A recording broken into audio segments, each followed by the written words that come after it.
dia, professor Inácio. Bom dia.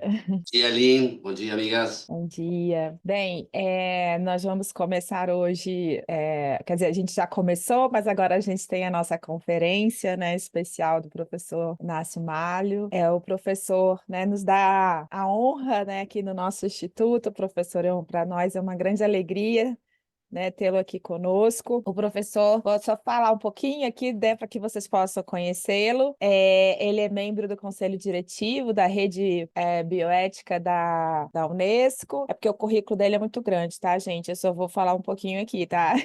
Professor, se ficar faltando alguma coisa, pode complementar, tá certo? O professor é advogado, procurador da Universidade de Buenos Aires, é assessor também da direção médica do Hospital Francisco Javier Muniz, coordenador da área de promoção de direitos e membro da Fundação, acho que é o ESPED, professor, me corrija, coordenador do Comitê de Bioética do Sanatório Finocchieto, coordenador do Comitê de Bioética do Sanatório Otamed, ou seja, o professor tem vasta experiência em bioética, e não só uma experiência, né, do ponto de vista, né, da sua trajetória teórica, mas também da prática, né? Então, e vai trazer um tema para a gente, que é um tema instigante, né? É um tema que ainda se encontra, digamos assim, né, em discussão, né, em vários países. No Brasil, a gente, né, não tem nem essa discussão ainda, né, digamos assim, ainda colocada, né? Então, eu vou passar a palavra já para o professor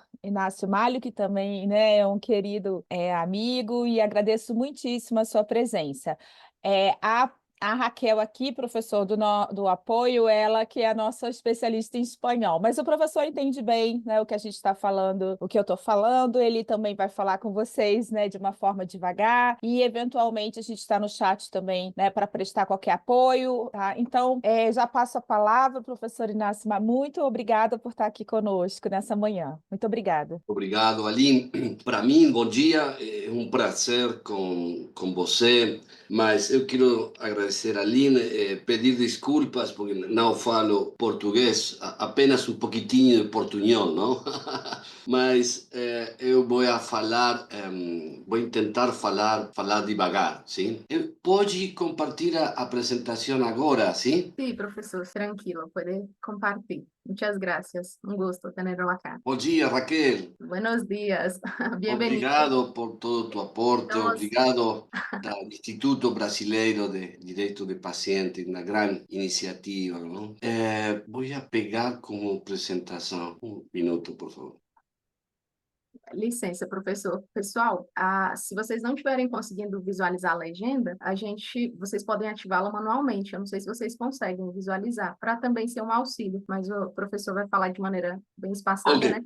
Mencionou. ok. Você pode ver a apresentação na pantalla agora? Sim. Excelente, sim. Ok, ok. Bueno, bom dia. Eu vou falar, vamos a hablar de, como bien decía Aline, ¿no? De si hay un derecho del paciente, que es un derecho esencial, yo hallo que es el derecho a disponer, ¿no? De su propio cuerpo, de su propio cuerpo, ¿sí? Tiene que ver con respetar las creencias, los valores, los proyectos, la calidad de vida que uno piensa para sí mismo como una vida que merezca ser vivida, ¿no? Porque es importante que desde el derecho podamos hablar de la muerte digna y el derecho a interrumpir voluntariamente la vida. Porque sabemos que la muerte no va a ser un episodio que surja rápido y que venga de pronto, de repente, ¿no? En nuestro país y en Brasil también, digamos, el mapa, podríamos decir, tanatológico, da cuenta de lo que ya había advertido hace tiempo Yonah Head. Yonah Head nosotros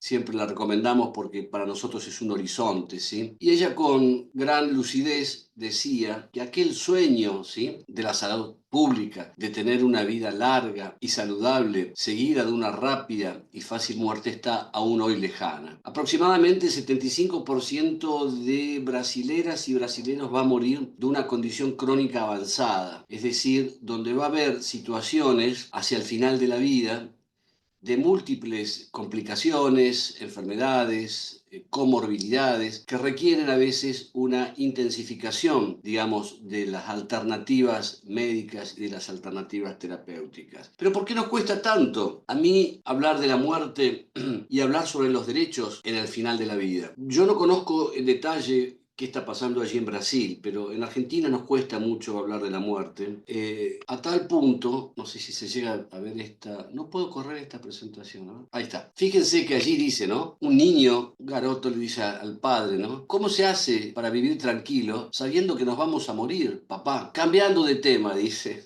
el padre, hablemos de otra cosa, ¿no? Entonces esto, digamos, provoca también una angustia, porque esto también impide no reconocer la muerte, es no reconocer también a la vida misma, porque la muerte de alguna forma le da sentido a la vida. Y nosotros decimos, después me gustaría saber qué pasa allí en Brasil, pero nosotros decimos que hay una especie de negación maníaca de la muerte. Porque por un lado, a los niños, a las niñas, a los garotos, a los pequeños, a las crianzas, no se les permite a veces acompañar los procesos de la muerte de sus avós, de sus abuelos, pensando que así se los protege. Ocultamos la muerte. Pero por otro lado, compramos y les regalamos esas máquinas PlayStation que muestran sangre, tiros, y muerte y violencia, ¿no? En Argentina pasa algo también muy curioso, creo que en Brasil también, que cuando la gente, este ocultamiento del morir, se da en los ritos que acompañan la muerte de las personas. Yo siempre me pregunto por qué la gente usa anteojos oscuros, gafas de sol,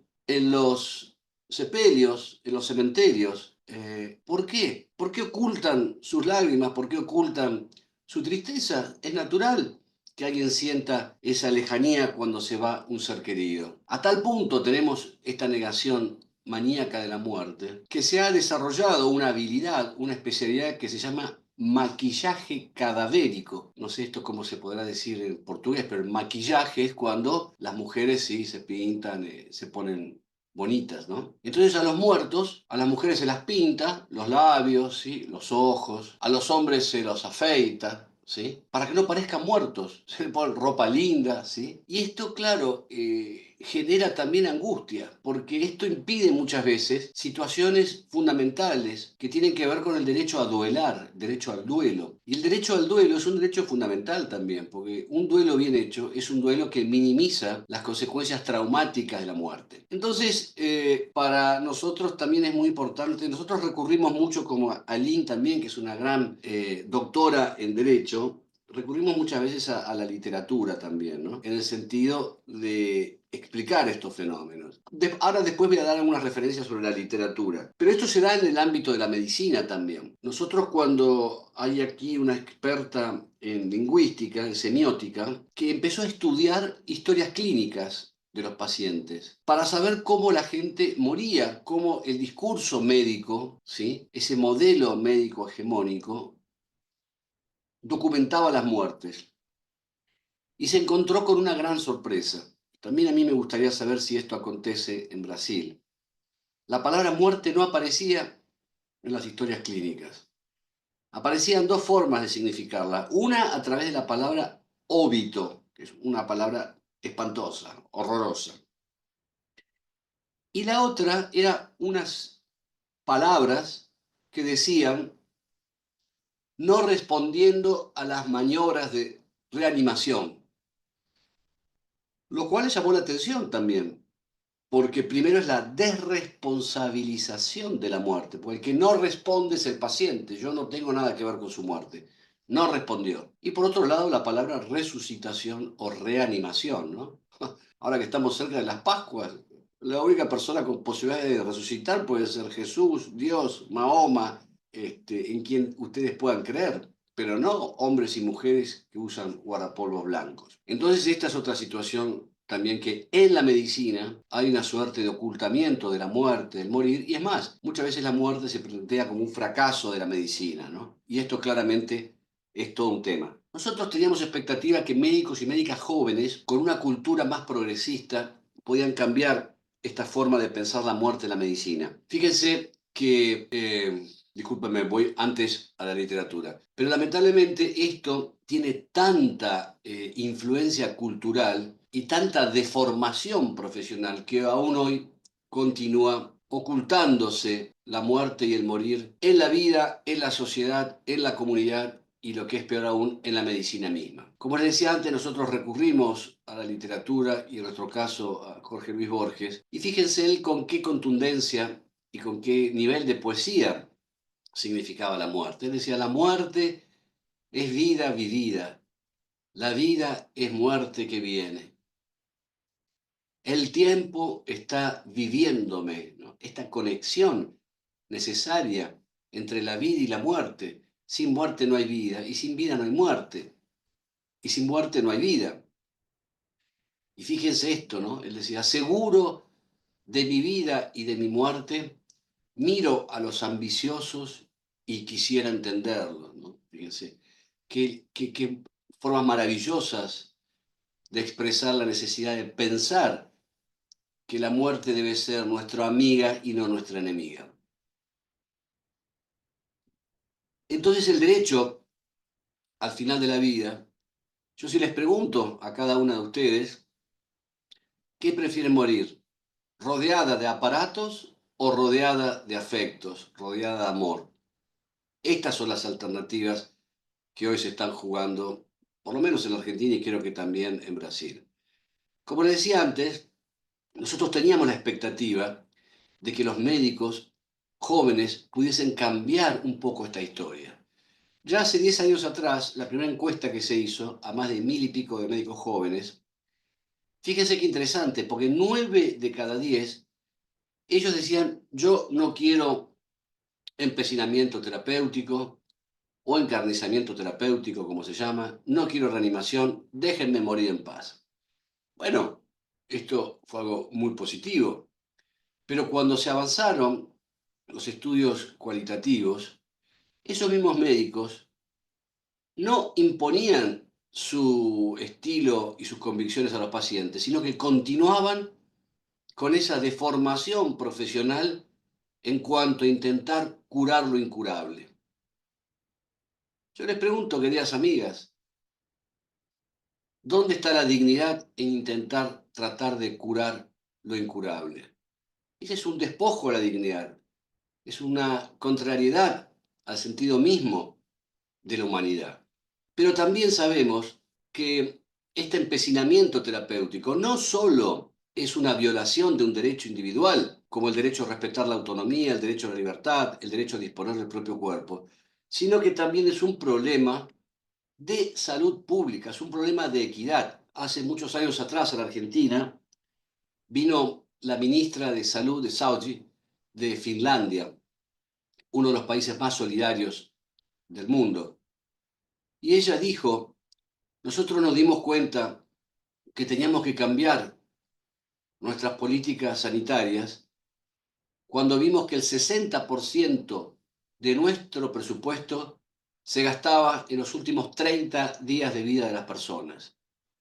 Fíjense que esto también es un costo altísimo, el ocultamiento y el empecinamiento. Solamente en Estados Unidos, fíjense ustedes, el presupuesto total de Medicare se gasta un 40% de los pacientes dentro de los últimos 30 días de vida. Ustedes lo saben bien, en Argentina, gracias a Dios, tenemos un marco normativo, como en Brasil, que reconoce los derechos de los pacientes. Y en este caso, en nuestro Código Civil, esto es muy importante porque el Código Civil argentino es de aplicación en todo nuestro país. Nuestro país, como parecía a Brasil, es un estado federal donde cada provincia, cada estado reserva para sí las facultades legislativas en materia de salud. Por eso es muy importante para nosotros que desde el año 2015 el Código Civil, que como norma de fondo tiene aplicación en todo el territorio del país, introduce la posibilidad de generar directivas anticipadas, es lo que aquí se ha reconocido como el reconocimiento a la muerte digna, que se expresa de esta forma. En el caso de padecer una enfermedad irreversible, incurable, o en estado terminal, o haya sufrido lesiones, hay y se establece este derecho a rechazar procedimientos quirúrgicos, algo que para nosotros fue muy importante. Nosotros esto se hizo a partir del caso Marcelo Díez, un fallo de la Corte Suprema de Argentina muy importante que nos costó 20 años de litigios judiciales, porque allí había muchos que querían ser más papistas que el Papa, como hicimos nosotros, y decían que la hidratación y la alimentación artificial eran medios ordinarios de conservación de la vida y que se debían ofrecer siempre a los pacientes. Nosotros, por el contrario, este era el caso de Marcelo Díez, un joven con una situación neurológica irreversible. Él padecía un estado vegetativo persistente y su vida, solamente su precaria vida, se transcurría en forma penosa y gravosa a través de la administración de la hidratación y alimentación artificial. Nosotros desde aquel momento, esto tuvimos que ir en primera instancia en la provincia de Neuquén, en segunda instancia en la provincia de Neuquén, tercera instancia en el Tribunal Superior de la provincia y cuarta instancia en la Corte Suprema de Justicia de la Nación, para que se reconozca que debe incluirse el derecho inclusive a rechazar hidratación y alimentación, porque, como sostuvimos nosotros, por un lado no son medios de conservación de la vida, son procedimientos médicos invasivos que a veces tienen muchas complicaciones y cuando su único propósito es prolongar una agonía en forma penosa, gravosa e indigna, claramente el derecho debe amparar el retiro de ese soporte vital. Bueno, como les decía antes, la gran confusión que hubo en Argentina también y que aún hoy existe es confundir la adecuación terapéutica, como denominamos nosotros, o la muerte digna con la eutanasia. Y esto tiene que quedar muy claro, porque esto también divide aguas y a veces limita o restringe derechos, porque algunos, en forma equivocada y a veces mal intencionada, dicen que el retiro del soporte vital que provoca la muerte son formas de eutanasia pasiva. Y esto debe ser totalmente rechazado, es inaceptable. Porque la eutanasia, ahora vimos que en esta presentación a la cual me invitó Aline tan gentilmente, nosotros preferimos hablar de derecho a la interrupción voluntaria de la vida, ¿no? En lugar de eutanasia, y ahora voy a explicar por qué. Digo, no hay formas pasivas de eutanasia. La eutanasia es una sola y es la eutanasia activa y directa. La eutanasia, como nos enseñaba el maestro Gherardi, es provocar la muerte de un paciente portador de una enfermedad mortal a su requerimiento, en su propio beneficio, a través de la administración de una medicación en dosis legal. Me salió medio un delirio shakespeariano y yo creo que estos verbos definen muy bien la intención. Es hacer, dejar o permitir morir. Esta es la cuestión. La muerte digna significa permitir morir sin interferencias técnicas, médicas, religiosas o morales. Hay otro aspecto también, creo que alguna vez lo hablé con Aline, en Argentina lo llamamos el síndrome judicial, que genera lo que una tragedia sanitaria que es la medicina a la defensiva. A mí me gustaría después escucharlas a ustedes para saber si esto existe de alguna forma también o preocupa en Brasil. La medicina a la defensiva, dada por este síndrome judicial, se da cuando médicas, médicos, trabajadores de la salud, hacen o implementan determinados procedimientos, no por beneficio del paciente, sino por temor judicial, para proteger su responsabilidad profesional. Yo, digamos, no lo juzgo, lo comprendo. Ah, perdón, Jessica, ahí veo que está levantando la mano. Ah, me gustaría escucharla a Jessica, ¿cómo no? Bom dia, professor. Bom dia, colega. O senhor está falando da medicina defensiva e essa semana me aconteceu uma questão que eu fiquei impressionada e me questionei. Depois até fui comentar com outros colegas.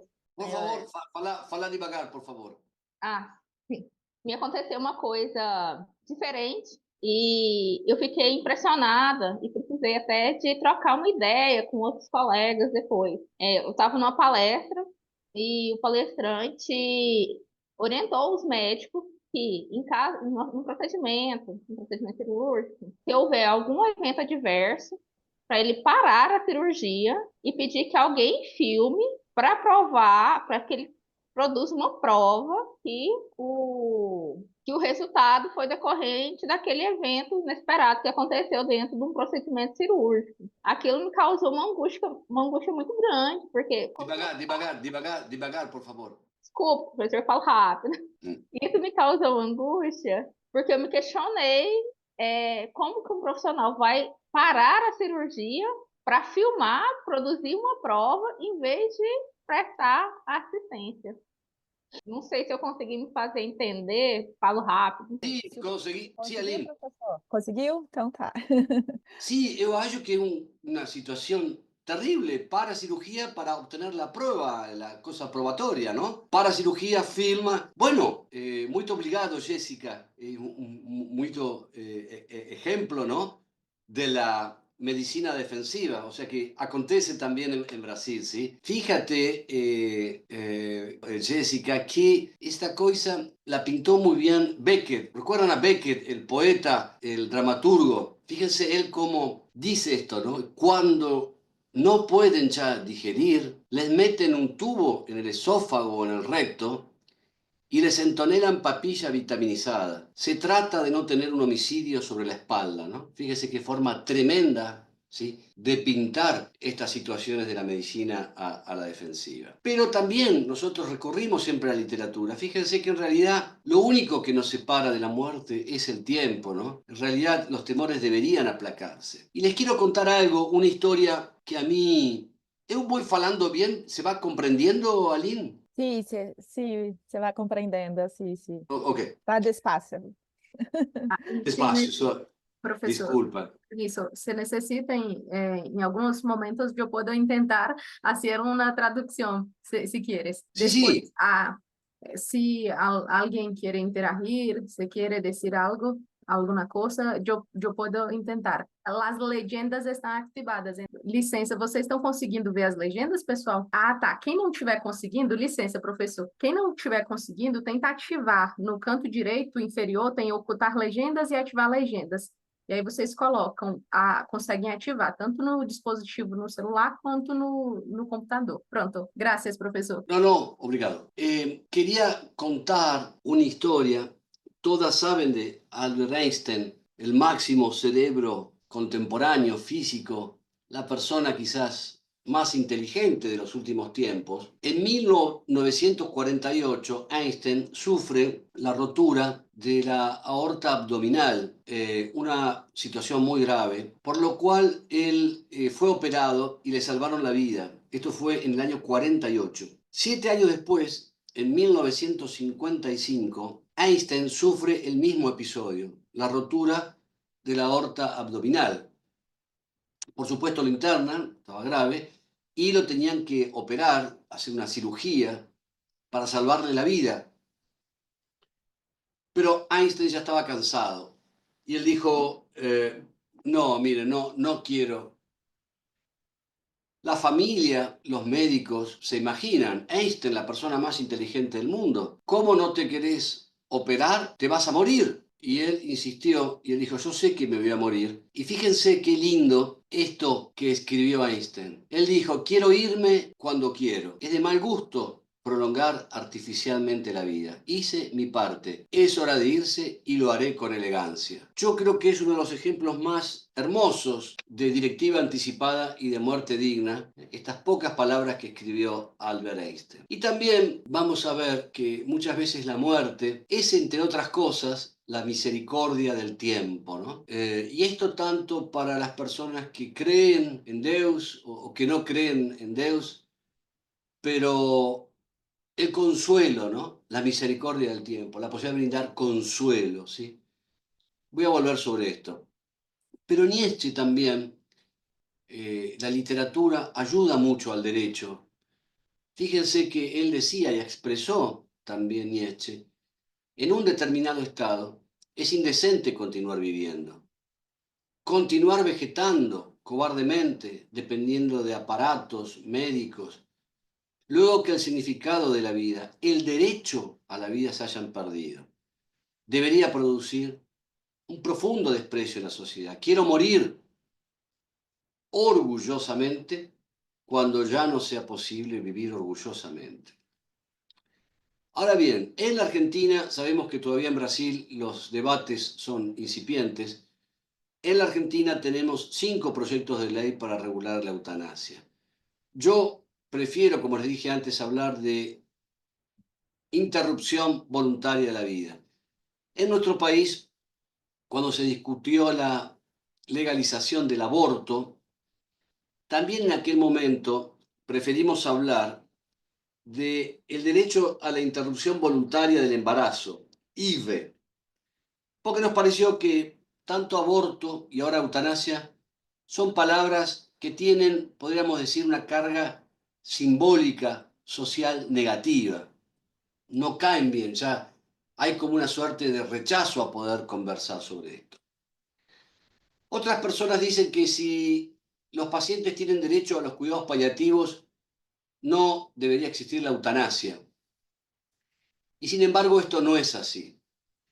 La mayoría de los estudios en aquellos países que tienen 20, 30 años de tradición legislativa en eutanasia, Bélgica, Holanda, Australia del Norte, Oregon, han demostrado que la mayoría de las personas que piden terminar con sus vidas no lo hacen por un dolor físico o por un dolor, porque ya la analgesia, la medicina ha elaborado protocolos de tratamiento para el dolor.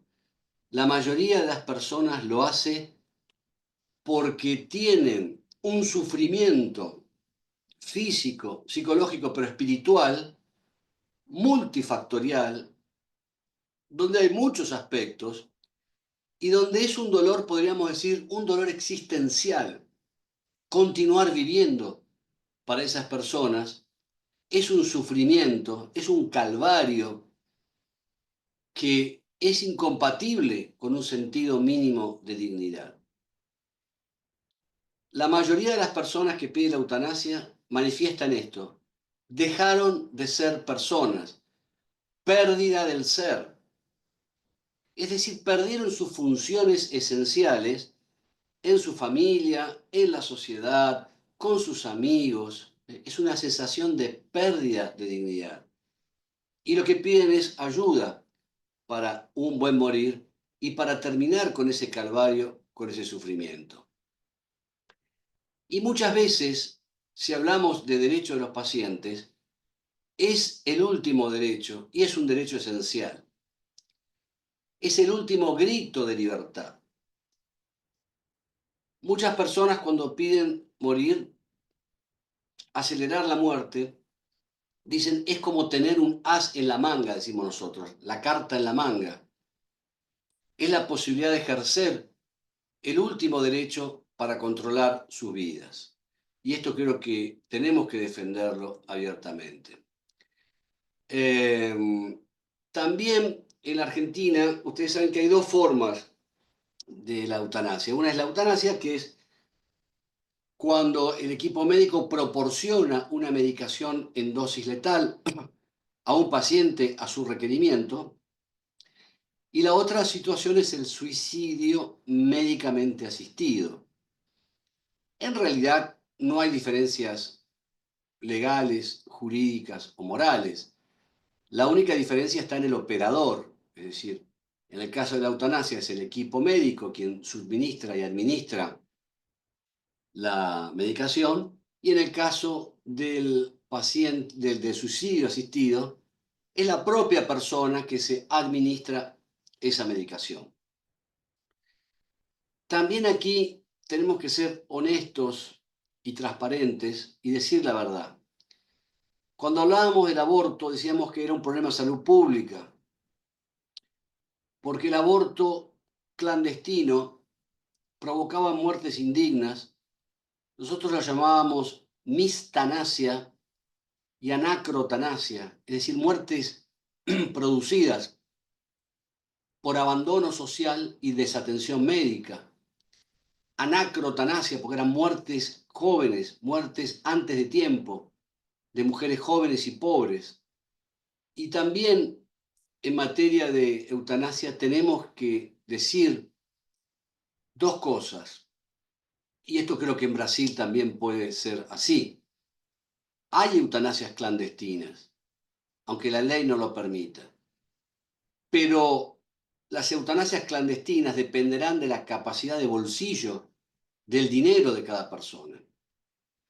Yo, si tengo poder económico, puedo contratar médicos, puedo tener un ambiente seguro en mi casa, puedo tomarme una copa de champán, despedirme de mis amigos y ahí me administran la eutanasia. Pero si yo no tengo esa suerte, lo que vemos, y por eso es un problema de salud pública, aquellas personas que se quieren suicidar, que sufren, y que no tienen estos medios, lo hacen con medios terribles. Se tiran debajo de un tren, de un subway, consumen pastillas, se ahorcan. Y lo más triste es que cuando no consiguen su propósito, quedan en peores condiciones, porque sobreviven con grandes discapacidades y con un sufrimiento tremendo. Por eso la legalización de la eutanasia también es un problema de salud pública, porque va a permitir que todas las personas puedan tener derecho a esa interrupción voluntaria de la vida.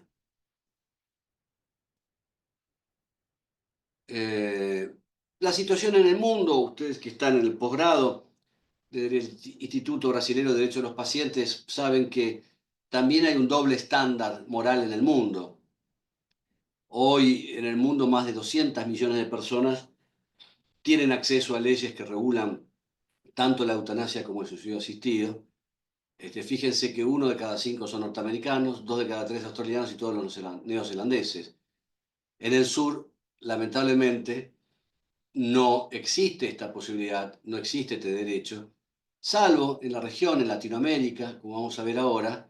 En Colombia sí es uno de los primeros países que ha legalizado a través de protocolos, de directrices del Ministerio de Salud, impuestas por una orden del Tribunal Superior en Colombia, pero fíjense ustedes aquí, la situación en el mundo tiene que ver mucho más con el mundo europeo, el mundo desarrollado y el norte. En Colombia es bien interesante, los proyectos de ley en la Argentina reproducen que los requisitos siempre tienen que ver con que exista un consentimiento libre e informado, que el paciente padezca una enfermedad terminal, irreversible o que le cause un sufrimiento. El procedimiento tiene que ser rápido, a pesar de que se le da un tiempo de arrepentimiento, ¿sí?, a esa persona. Y también tiene que haber imparcialidad. Hay un comité que juzga la legalidad de la petición. Como les decía antes, no los voy a aburrir. Yo a Lynn, si les interesa, le voy a dejar esta presentación para los que quieran profundizar un poco. Estos son los proyectos de ley en la Argentina, que son todos muy similares. Hoy la gran diferencia es qué hacer con las niñas, niños y adolescentes que requieran la eutanasia. Algunos proyectos establecen los 18 años, otros los 16, y otros plantean evaluar la capacidad progresiva de discernimiento de los niños, niñas y adolescentes, conforme lo dice la Convención Internacional de los Derechos del Niño. Para ir terminando, ustedes saben que debe haber una separación entre la religión, la moral y el derecho y la ley, pero esto sabemos que no ocurre, que muchas veces hay presiones de la Iglesia y de otros sectores para limitar a veces o restringir estos derechos. Pero yo, inclusive como cristiano de misa dominical, creo en un Dios más misericordioso, más piadoso. ¿Qué puede haber de santidad de vida si la gente está sufriendo? Yo creo en un Dios más bueno que no quiere que la gente sufra. Y fíjense ustedes, esto fue antes de la pandemia. Yo creo que si esto se hace después de la pandemia, los resultados hubieran sido más contundentes. Pero en el Reino Unido, la mayoría de los cristianos y personas religiosas, más del 80%, estaban de acuerdo en ofrecer muerte asistida para el sufrimiento. Y esto lo dice la Conferencia Episcopal Norteamericana. La agonía no tiene nada de santo. Creer en la santidad de vida no significa creer en la santidad del sufrimiento, ¿sí? Y esto también es muy importante, porque hay un sector de la iglesia que está claramente pensando en esta situación y en no juzgar tanto y en comprender más. Esta es una foto de uno de los primeros libros de terapia intensiva, de las unidades de cuidados críticos. Fíjense que es muy vieja, está ahí un periodista. Y ya en los inicios de las terapias intensivas se advertía sobre el riesgo de esa prolongación artificial de la vida. Y en este cuento, fíjense que está el periodista, el jornalista, que le dice a este señor, le dice, Mr. Bax, ¿puede usted compartir el secreto de su larga vida con nosotros, hoy que cumple 200 años? ¿No? Y fíjense que esto es claramente vejatorio. Ahora, ¿qué hacer? Porque nosotros desde la bioética, como decía Aline, queríamos y queremos una bioética en acción y un derecho en acción que tenga posibilidades de uso, que le sirva tanto a la gente, a los pacientes, como a los equipos de salud. Por eso nosotros, y comparto con ustedes, hicimos un procedimiento para definir lo que nosotros denominamos adecuación terapéutica, que en definitiva es la posibilidad de dar dignidad en los finales de vida. Voy a tratar de explicarlo de forma bien simple y ya vamos terminando, así no los aburro más. En la evaluación de la adecuación terapéutica y de la muerte digna hay dos momentos. En un momento se va a determinar si lo que se está ofreciendo médicamente es proporcionado o desproporcionado. Esta evaluación la hace el equipo médico. ¿Por qué? Porque son los únicos que tienen el conocimiento técnico y científico para poder tomar esta decisión. Entonces, allí, ¿qué va a tener en cuenta el equipo médico? Si hay disponibilidad del uso de esa tecnología, qué expectativas de eficacia hay, si hay otras alternativas terapéuticas, valorarlas. Cuando se realiza este análisis, allí médicas y médicos podrán decir, esto no tiene sentido, es desproporcionado, o por el contrario, esto sí tiene sentido y puede ser útil. Luego, quien fija si ese procedimiento es ordinario o extraordinario es un juicio subjetivo, porque lo realiza el propio paciente o su familia, ¿sí? Y allí lo que se tendrá que evaluar es si lo que médicas y médicos me están ofreciendo es consistente con mis creencias, con mi sentido de dignidad, con mis perspectivas en términos de calidad de vida. Entonces, fíjense, en épocas de algoritmos, como hicimos con Aline, en épocas de algoritmos, nosotros hicimos un algoritmo muy simple. Va a ser obligatorio, es decir, mandatorio, si tanto el equipo de salud como los pacientes determinaron que es ordinario y proporcionado. Mientras que va a ser facultativo, es decir, podremos hacerlo o no hacerlo, si los pacientes dicen, yo esto no lo quiero para mí, es extraordinario. Pero, y aquí están muchas veces los dilemas éticos y jurídicos, si el equipo de salud dijo, esto no sirve, no es útil, es fútil, aunque el paciente y la familia quiera, no se debe implementar ese procedimiento. Esto creo que tiene que quedar muy claro y esto fue de mucha ayuda para nosotros, especialmente para los comités de bioética en las instituciones hospitalarias. Bueno, vamos a ir un poquito más rápido. Aquí es clave esto, ¿no? Este es un paciente que está con un cuadro de infoxicación, ¿no?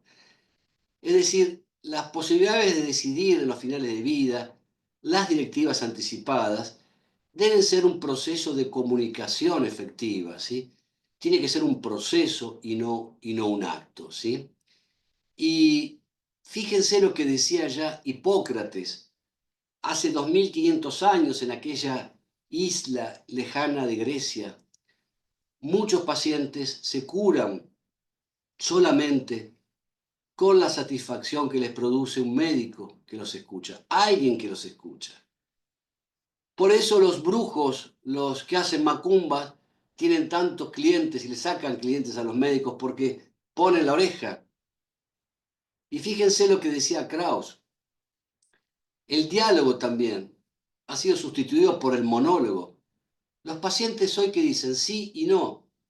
Y si dicen no, lo mandan con el psiquiatra porque dicen está loco, ¿cómo no quiere curarse? Entonces, queridas amigas y amigos, para terminar, hagamos una síntesis. Aprovechando que estamos en el Instituto Brasilero de Derechos de los Pacientes, y podemos decir que en los finales de vida todos tenemos derecho a ser atendidos por un equipo de salud competente, a que se proteja nuestra intimidad, a poder decidir sobre la atención médica, el derecho a que no se prolongue la agonía de forma penosa, gravosa, a través de soportes vitales, el derecho al alivio del sufrimiento total, el derecho a que el paciente y la familia también sean ayudados a la aceptación de la muerte y después de la muerte, el derecho a vivir experiencias religiosas y espirituales, el derecho a morir acompañado y en paz. En Argentina, un gran paliativista, Alfredo Navigante, ayudó a miles de personas a morir. Y él dijo, en todos los casos hay algo común en la gente que se está yendo, que se está muriendo. Nadie quiere morir solo. Todos quieren morir acompañados. Una mano que esté cerca, una caricia, un beso. Y esto es un derecho fundamental. El derecho también a poder morir en casa.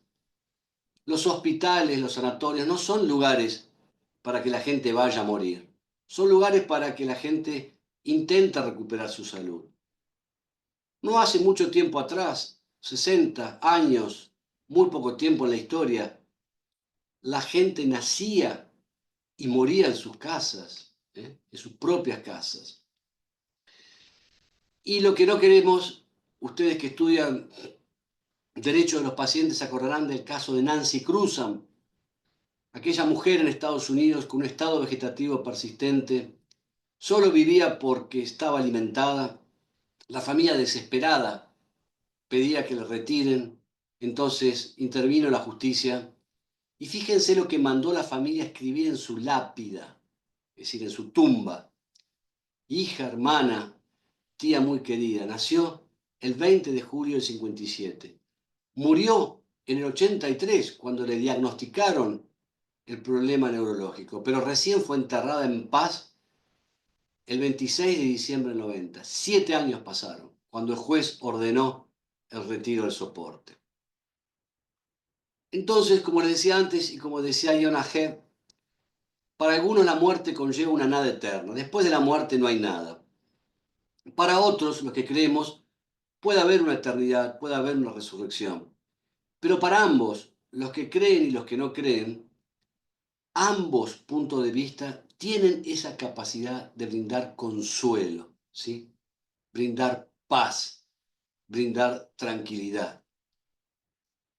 Y también es muy importante, yo con esto no quiero decir que la muerte hay que olvidarla, hay que dejar, sobre todo la muerte es un momento fundamental. Si yo les preguntara a ustedes, ¿vieron morir a alguien? Muchas veces me dicen, yo nunca vi morir a nadie.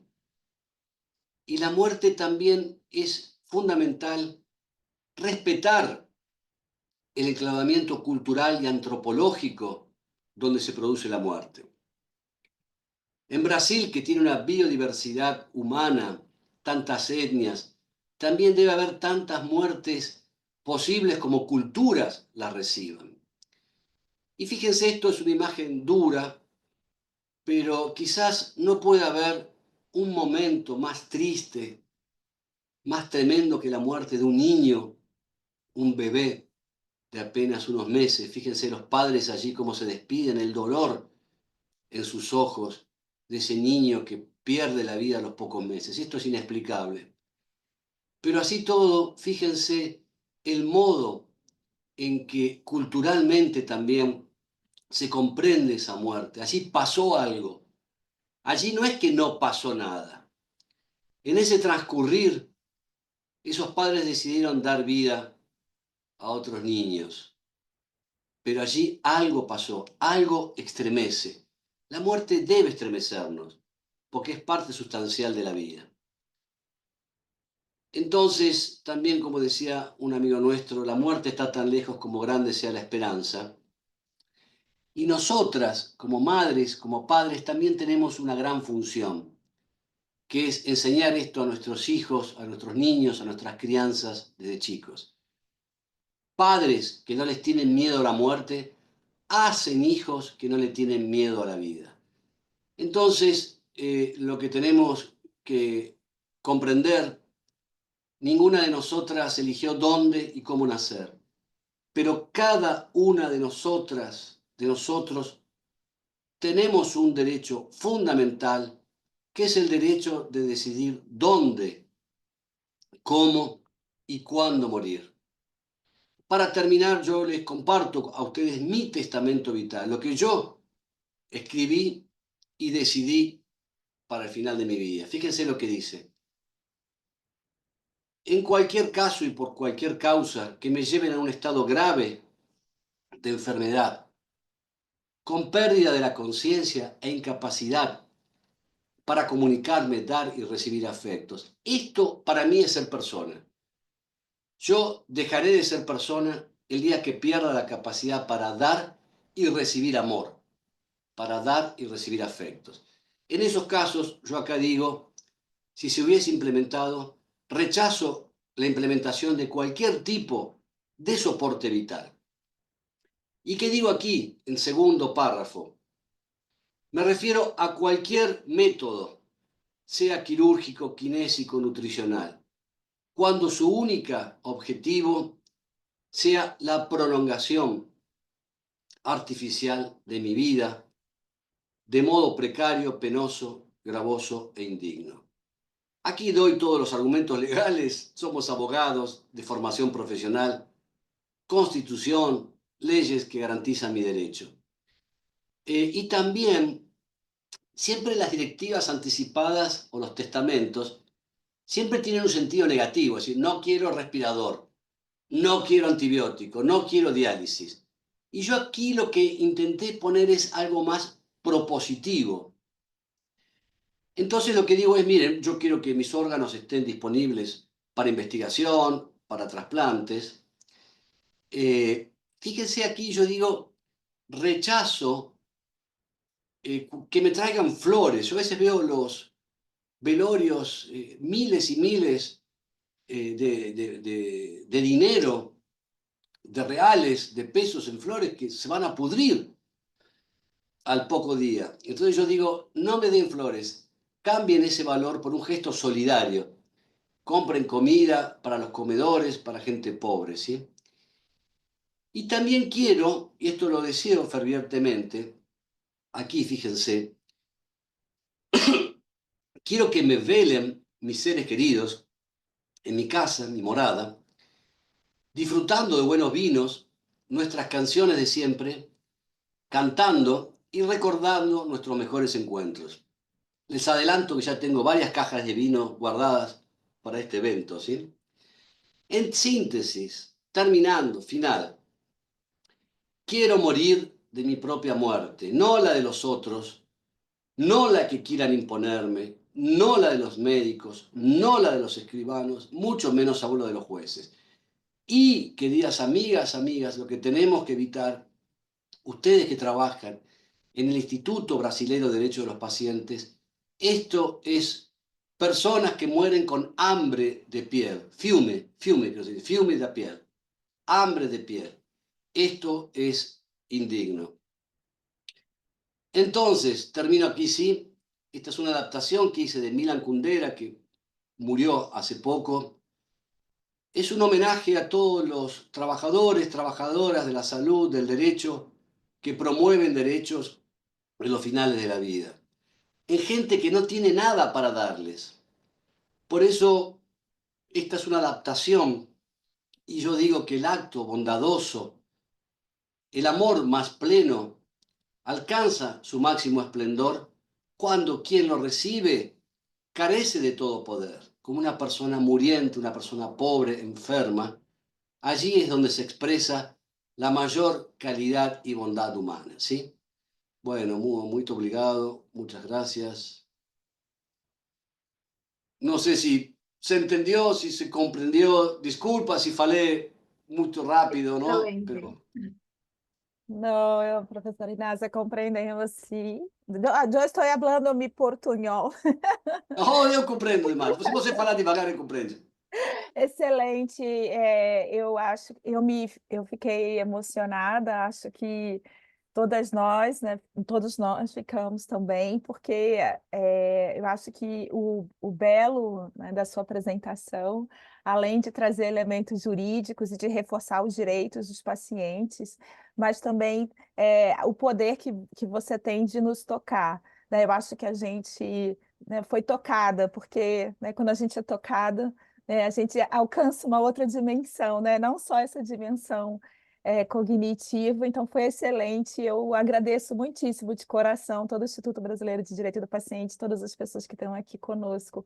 Muito, muito obrigada, Inácio, querido. E eu queria abrir aqui, né, né, o professor trouxe várias questões, queria ouvir vocês agora, acho que falando devagar, e se não compreender, a Raquel pode traduzir também, mas acho que o professor Inácio também queria ouvir vocês, né? Aqui impactante, né? As pessoas estão falando que choraram, professor Inácio. É muito, muito bonito. Até eu aqui, ó, a lágrima aqui, né, no olho, porque é muito importante falar de morte da forma delicada e cuidadosa que você fala, né? Então é uma forma muito importante. Bem, eu aqui estão dizendo que, né, poderia ouvir você durante todo o dia. Eu vou então, já que vou fazer uma primeira pergunta, professor, se o senhor puder se você puder falar um pouquinho mais, dessa questão que provavelmente nos hospitais, provavelmente na sua experiência, né, trabalhando nos hospitais, a questão é desse conflito entre quando na adequação terapêutica você tem o desproporcional do ponto de vista da equipe de saúde, mas para os familiares, quando se trata de um paciente incapaz, quando para os familiares é ordinário, né? Seguindo aquele modelo, né? Aquele framework que você trouxe de adequação terapêutica. Se puder falar um pouco mais disso, eu gostaria de ouvir você. Sí, como no, Aline. Bueno, tú eres mi amiga, muy generosa. Yo no sé si merezco todas tus palabras, eu agradezco muito, caro amiga. Eu acho que é um dilema quando paciente ou agente ou família pensam que a alternativa ordinária mais equipo tratante dice que é desproporcionada, mas ese es el concepto de futilidad. Es decir, si los equipos de salud aceptan continuar con lo que el paciente dice que es ordinario, esa es una alianza de mala praxis. Es mala praxis. Porque yo lo que digo es, muchas veces es muy crudo, yo digo, mantienen cadáveres oxigenados en terapias intensivas, ¿sí? Y esto no es mala praxis. Es decir, así como es mala praxis por negligencia, imprudencia, impericia, si un equipo acepta cuando dice que es desproporcionado y la gente dice, no, pon el respirador, y el equipo dice, no, esto va a provocar daño, y provoca, y pone el respirador, eso es un supuesto de responsabilidad médica, no tengo duda. El problema en los hospitales, Aline, es que a gente, el equipo médico, tiene miedo. Tiene miedo de la justicia, tiene miedo al reproche, de cuestiones, inclusive problemas laborales. Entonces yo creo que allí, en esos casos, por lo menos en Argentina, ha sido de mucho valor la consulta a los comités de bioética hospitalarios. Si bien los comités, la opinión no es obligatoria, no es compulsiva, son recomendaciones que tienen mucho peso. Entonces, equipo médico introduce a recomendación del comité en su historia clínica, en su legajo, y eso da mucha tranquilidad al equipo médico para poder actuar, digamos, ¿sí? Pero, y otra, otra salida es si la familia o el paciente insisten, nosotros lo que decimos es, aquí no, si quieren, llévenlo, derivación se dice, derivar a otro hospital o a otro sanatorio que esté de acuerdo con esa alternativa, ¿sí? No sé si con esto soy claro, Aline. Sim, sim, sim. Muito obrigada. Sim, sim, foi claro para mim. Eu queria, foi claro para vocês que essa questão que é uma questão, né, que é sempre complexa? Acho que sim. E o professor trouxe a importância dos comitês de bioética, né, para isso, eu acho que no Brasil, professor, a gente não tem ainda cultura, né, dos comitês de bioética. São poucos comitês no Brasil. Então, eu acho que os comitês são muito importantes, principalmente nesses casos de adequação terapêutica, né, que eu acho que foi eu não conhecia e foi fenomenal. Para mim, me trouxe né, mais capacidade de compreensão a partir da adequação terapêutica, né, dessa construção. Né? Então, assim, achei muito bom. Se você tiver algum artigo, algum material sobre adequação terapêutica, se puder compartilhar. Sí, sí, como no. Tengo publicación, tengo material, tengo guías. Con Muito mucho bom. gusto, Aline, yo voy a enviar a você, ¿sí? Después vos me vas a brindar a mí alguna caipirinha, ¿sí? Alguna... Sim, sim. Es un troco. Troca por adequação terapêutica material. Vou passar aqui, professor, tem a Rebeca e a Cláudia, vocês fiquem à vontade, meninas, para fazer pergunta aqui para o Sí, professor. sí, ok, yo escucho. ¿Rebeca o Claudia? Rebeca, pode falar, por favor. Bom dia a todos os colegas, bom dia, professor. Gostaria de agradecer muito por essa fala, por essa aula. Foi realmente muito tocante, muito enriquecedora. Eu tenho estudado um pouco sobre cuidados paliativos e a respeito disso que eu gostaria de perguntar ao senhor. Cicely Sanders, ela trazia um conceito de dor total, de cuidar, né? Ela dizia que a dor só é insuportável quando ninguém cuida. E ela trazia o conceito de dor total, né? Dor física, psicológica, emocional, espiritual, e trazia a necessidade de uma equipe multidisciplinar para que tratasse de todas essas dores. E existem alguns estudos aqui no Brasil, são poucos, que dizem que pessoas que antes desejavam a morte, antecipar a morte, depois de estarem recebendo os devidos cuidados paliativos, elas é, desistiam, né, da morte. E a minha pergunta para o senhor até, até que ponto a gente pode utilizar desse recurso dos cuidados paliativos, quando não tem mais, quando não seria mais o caso de utilização de cuidados paliativos, e, enfim, mais ou menos isso aí. Acho que fui clara. Oh, muy clara, Rebeca, y muy obrigado porque tu apreciación, tu pensamiento es óptimo y útil. Y viene muy bien para mí, Rebeca, tu reflexión, porque hay algo que yo esquecí, olvidé. Los cuidados paliativos no son el antídoto contra la eutanasia. Pero aquí hay dos aspectos muy importantes.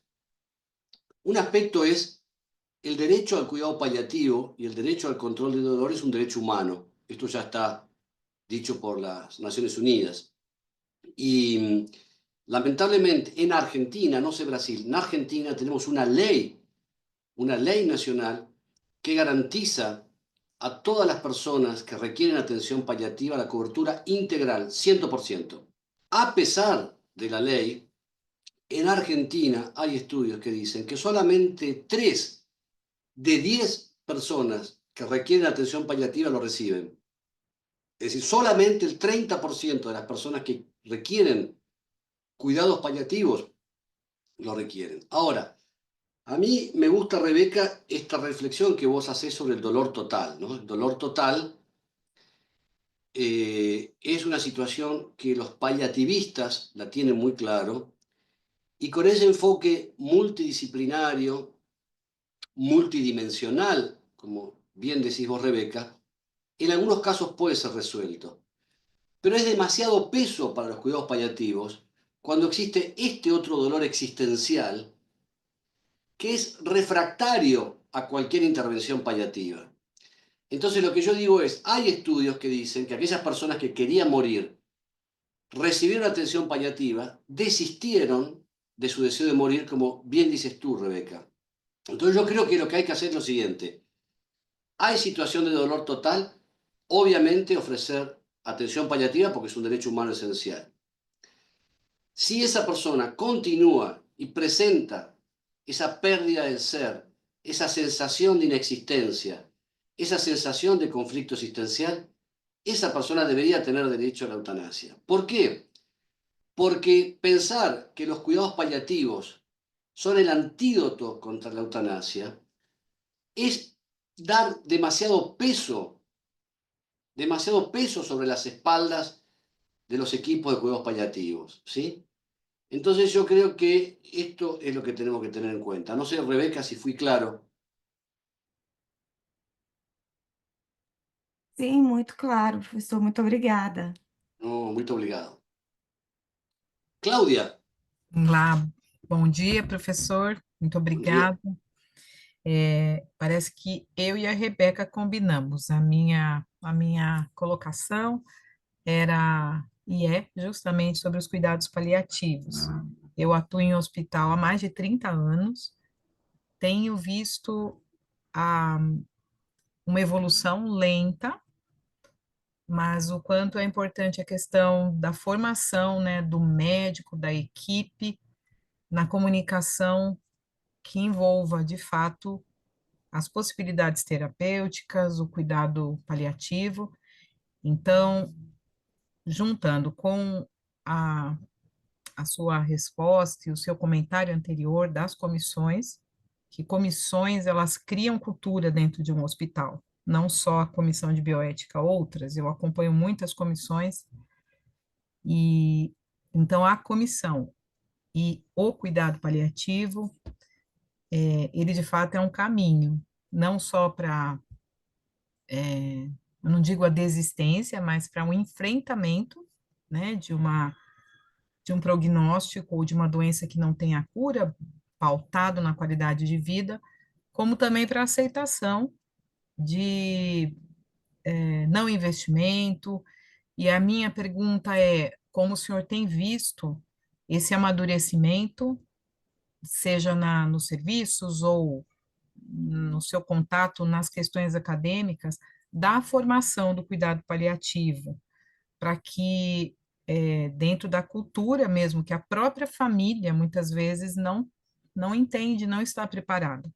Então, a comunicação de um profissional, eu tive essa experiência pessoal, inclusive, ela muda todo o cenário. O senhor tem visto isso numa evolução? É, podemos ficar um pouco mais otimistas? Queria ouvir o senhor um pouquinho. Obrigada. Bom, muito obrigado, Cláudia. Muito certo. Eu acho que a comunicação é essencial. Mas na Argentina, nosotros tenemos un problema muy grande. En las facultades de medicina, en las facultades de enfermería, nadie enseña a escuchar atentamente y a poder falar claramente, ¿no? Nosotros hicimos un estudio ahora, por ejemplo, en Estados Unidos, en Canadá, la Joint Commission, la comisión que acredita, da permiso a la Facultad de Medicina, requiere 5 habilidades y una de esas habilidades, además de las habilidades clínicas, técnicas, se llaman habilidades interpersonales. Una persona no puede ser ni médico, ni enfermero, ni del equipo de Saudi, si no fue entrenado. Es la primer habilidad, tener espacios de escucha activa y de comunicación efectiva. Son los dos instrumentos. Y estos se entrenan. Más allá de que uno innato pueda tener esas condiciones, no se puede hacer medicina, no se puede hacer atención paliativa si no sabes escuchar y si no sabes hablar. Por eso nosotros preferimos, y esto yo lo aprendí de mi amiga Aline, preferimos hablar de consentimiento esclarecido en vez de consentimiento informado. Consentimiento informado es dar información como ese paciente, infoxicación. Nuestra responsabilidad como trabajadoras de la salud es que esa persona pueda comprender y, en definitiva, avanzar hacia lo que Aline estudió muy bien, que es la teoría de las decisiones compartidas. Una decisión en salud tiene que tratar de ser una decisión compartida.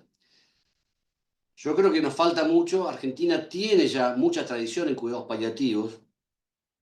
Tenemos maestrías, hay doctorados, hay formación de pregrado, de posgrado en cuidados paliativos, pero aún falta mucho. No sé cómo está la situación, Claudia. Tú me decías que en Brasil quizás no está tan extendida la capacitación en atención paliativa, en cuidados paliativos. ¿Esto es así, Claudia?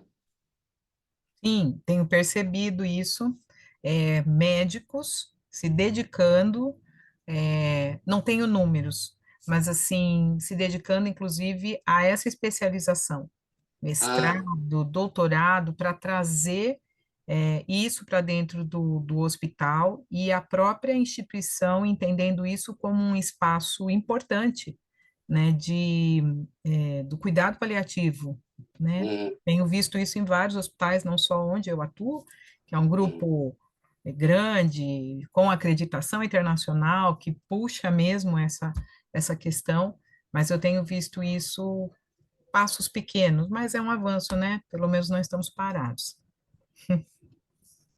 Y también, como decía Aline, no hay tantos comités de bioética en los hospitales, en las instituciones, no hay. Qué pena, ¿no? Porque Brasil tiene mucha tradición en temas de derechos de los pacientes, como decía Aline. Yo creo que, no sé, Aline, tú qué opinas, pero yo creo que los comités de bioética pueden, acaso muy útiles para promover derechos de los pacientes, ¿no?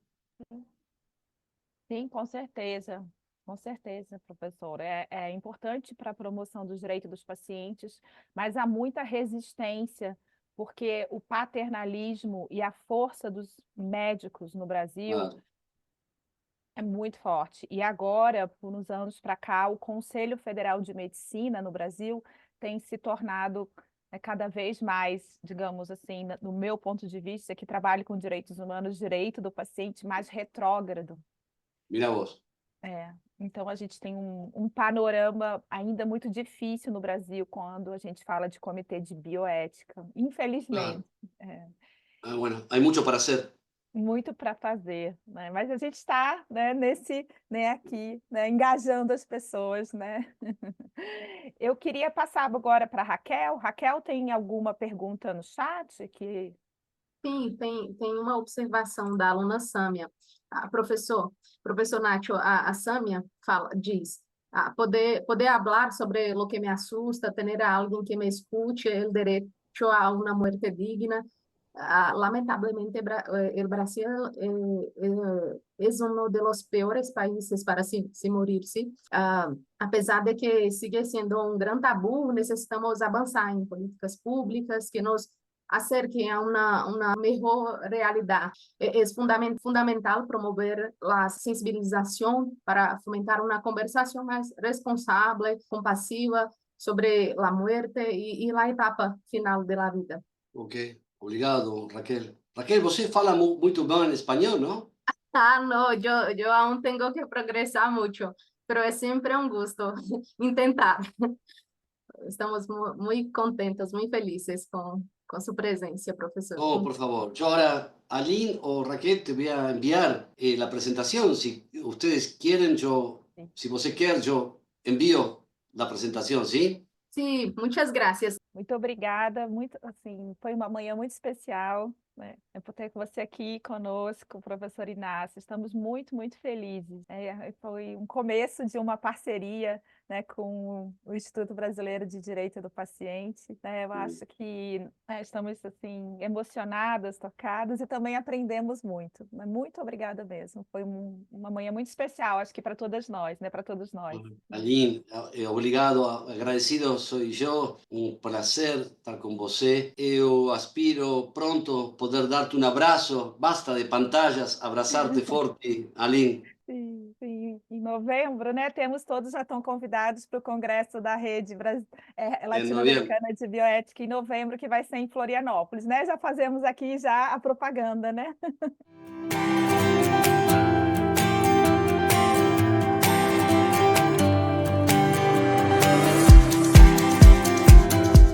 Muito bom, obrigado. Muito obrigada, professor. Muito obrigada a todos vocês que nos acompanharam, né? Aqui nós temos as diretoras do nosso instituto, a diretora Cláudia, a diretora Nelma, né? E a Raquel, que é o nosso apoio, todas nossas queridas e queridos alunos. Muito obrigada, gente. Um bom dia para vocês. Bye, bye. Bye, Gracias. bye. Tchau, tchau. Tchau, tchau. Obrigada. Até mais tarde, pessoal. Às 14 retornamos. Tchau, tchau. Tchau, tchau. Muito obrigado.